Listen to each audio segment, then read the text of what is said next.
So we're going to pick up in The Smartest Kid in the Universe in Chapter 3. As Jake ambled along the hallway, he saw Grace Garcia hanging a poster on the wall, and Jake wished there were a bathroom mirror nearby, but there wasn't. Grace, another 7th grader, was without a doubt the smartest student in the whole school, and Jake also thought she was the prettiest. Of course, he'd never tell her that. "Hey," he said. "Hey," she said back. Grace was somehow related to Mr. Lyons. Her mom and dad had immigrated from Cuba during the mid-1900s, and Mr. Lyons' side of the family had moved to America way earlier, but Grace still called him Uncle Charlie. "Well, what you doing?" Jake asked. Yes, he definitely had a way with words when talking to girls. Grace nodded at the poster. "Well, I'm trying to find 2 new teammates for our quiz bowl team. Last year we came in 3rd, and this year we're going to win." Jake just nodded and smiled and had no idea what she was talking about. Judging from the way Grace grinned when she said it, though, it was probably a good thing. "I lost both my teammates from last year," Grace continued. "One got into Chumley Prep, and the other transferred to Sunnybrook." "Do you have to know facts and stuff to be on the team?" asked Jake. Yeah," Grace said with a laugh, and Jake nodded. Bummer." A gigantic 8th grader named Noah No Neck Nelson strode up the hall. "Well, what's that for?" he said, jabbing a thumb at the poster. "Our Riverview Pirates Quiz Bowl team," Grace answered cheerfully. "A friendly but fierce competition against all other middle schools in our district." "A quiz bowl?" Noah snorted. "Well, that's dumb." And he lunged forward to rip the hand-painted poster off the wall, but Jake blocked his move. "Hey, Noah, speaking of bowls, you ever have one of those taco bowls at Taco Bell?" "Oh, yeah, man, those are awesome." "You can eat the bowl. It's a taco." "I know. Isn't that amazing?" "Totally. I like those bread bowls at Panera, too. With the soup inside, a scooped-out loaf of bread. I like any bowl that you could eat." "Well, me too, bro." Jake balled up his fist, and Noah balled up his, and they knocked knuckles. "Catch you later, Jake," said Noah as he strolled away contentedly. "Oh, I almost forgot. You should try the meatball pizza bowl at Olive Garden." "Oh, thanks for the tip, bro," Jake called after him. "No problem, man." "Thank you," whispered Grace when Noah was gone. "I only made 1 poster. Not to be a pesado, but if Noah had ripped it up, I would be in trouble." "Yeah," said Jake, even though once again he had no idea what she meant. "So, Grace, are you trying to teach me something?" And she grinned. "Well, maybe. Don't forget, I saw your report card. You could use a little help in the foreign languages department." "Hey, I got a C in French, or as they say in French, un C." Kojo came strutting up the hall. "I love it when plans come together," he announced, dropping another catchphrase from another ancient TV show. "Guess what, Grace? Your Uncle Charlie is going to take me down to the fallout shelter for my extra credit report." "Really?" said Grace. "Well, that's sort of off limits." "This school has a fallout shelter?" asked Jake. "Uh-huh," said Kojo. "From the 1960s. You know, the Cuban Missile Crisis? Mr. Lyons' grandfather was a custodian back then and told him all about it. The entrance is in the custodian's closet."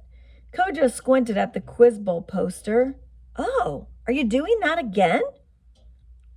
"Definitely," said Grace. "Well, put me down as a maybe," said Kojo. "I have to check my schedule. Another streaming Columbo reruns on the Sleuth channel this month." The bell rang for the first period. Well, it kind of clanged like an alarm clock somebody had knocked off onto the floor one too many times. That meant it was time for homeroom. So let me know if you can be on the team, Kojo, said Grace, hurrying off to class. You'd be awesome. All right, will do. Kojo and Jake headed in the opposite direction to Mr. Keeney's class. You really might join the Quiz Bowl team, asked Jake. Well, sure. If, it doesn't interfere with basketball, my extra credit social studies project, or my TV shows. Well, when you make it to the top academically, like Grace and I have, Jake, you need to send the elevator back down for the other folks. I have no idea what that means, Kojo. Well, it means if you're smart, then you have to help people like you who, aren't so academically gifted.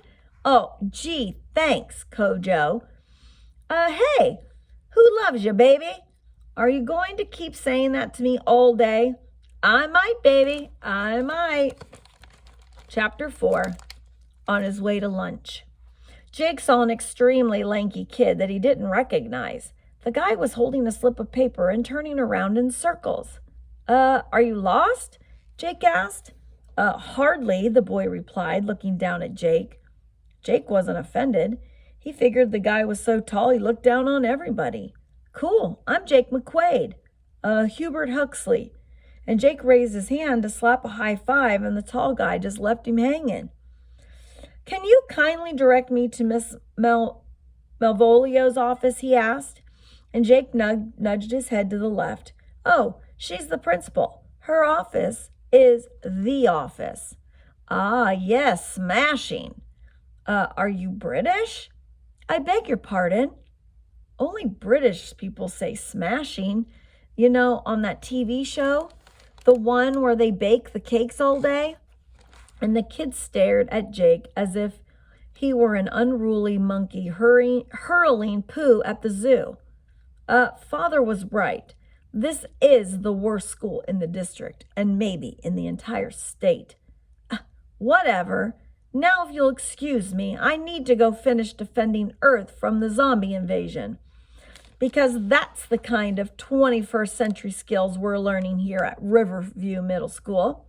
So Jake hit the cafeteria and quickly completed the next level in Revenge of the Brain Dead, with one hand while munching on a cheeseburger with the other. Book 'em, Jacko, said Kojo, peering over Jake's shoulder. And that one's from Hawaii Five-0. The only dude's name is Dano, not Jaco. Mrs. Malvolio marched into the lunchroom, and she was carrying a thick stack of papers. Hubert Huxley, the tall kid that Jake had met earlier, was walking behind her. They made a beeline for Grace Garcia's table. Miss Garcia, the principal said with a smile. Oh, yes. Hello, Mrs. Malvolio. Well, this is Hubert Huxley. He goes to Sunnybrook Middle School. Top middle school in the district, said Hubert, bouncing proudly back on his heels. I'm the student council president and, of course, captain of the basketball team. Mrs. Malvolio waved her stack of papers in the air. I have completed the paperwork you'll need, she said to Grace. To do what? And Mrs. Malvolio smiled. To transfer to Sunnybrook. We're putting together our Quiz Bowl team, said Hubert. You were pretty good in last year's competition, even though your teammates stank. We'd love to have you try out for our squad. You'd have a much better chance of winning at Sunnybrook. Well, I've seen your file, Miss Garcia, said the principal. You earned straight A's.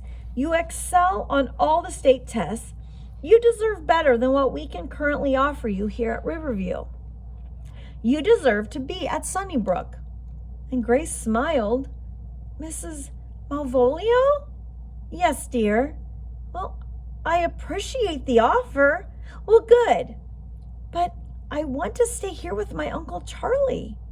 Oh, who's he? Scoffed Hubert. My so-called vice president, muttered Miss Malvolio, with a dismissive roll of her eyes. Someone from Miss Garcia's family has been on staff here ever since Riverview opened. Well, that's the weirdest reason for staying at a school that I ever heard, said Hubert. And Grace just grinned mysteriously. Well, you don't know my family. We're tight. We always have been and always will be. So there's the end of chapter 4.